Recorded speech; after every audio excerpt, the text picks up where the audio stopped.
एक गांव में एक गरीब किसान रहता था जिसका नाम रामू था।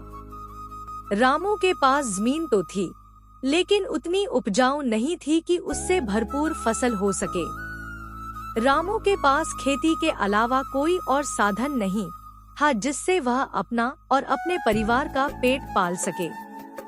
गांव के लोग उसे हमेशा ताने मारते थे और उसकी हालत देखकर उसे हताश करने की कोशिश करते थे, लेकिन रामू ने कभी हार नहीं मानी। एक दिन रामू ने सोचा, अगर मैं मेहनत से काम करूं और खेती के नए तरीके अपनाऊं, तो शायद मेरी हालत बदल सकती है।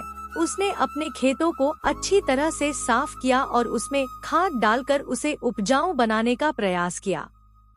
लेकिन यह सब बहुत कठिन था, क्योंकि उसे कोई भी सहयोग नहीं मिल रहा था।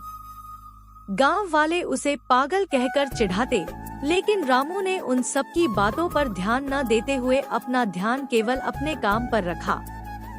रामू ने खेती के नए तरीके सीखने के लिए दूर गांव जाकर वहां के किसानों से बातें की। उसने उनकी तकनीकों को समझा और अपने खेत में उनका उपयोग करना शुरू कर दिया।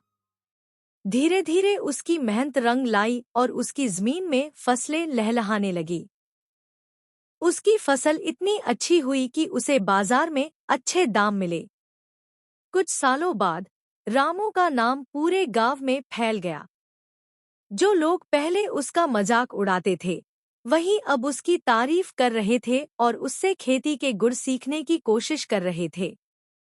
रामू ने न केवल अपनी गरीबी को हराया, बल्कि अपने गांव के लोगों को यह सिखाया कि मेहनत, धैर्य और आत्मविश्वास से किसी भी कठिनाई का सामना किया जा सकता है। इस कहानी से यह सीख मिलती है कि जीवन में कितनी भी मुश्किलें क्यों न आएं, अगर हम सच्ची लगन और मेहनत से अपने लक्ष्य की ओर बढ़ते रहें, तो एक दिन सफलता जरूर मिलती है।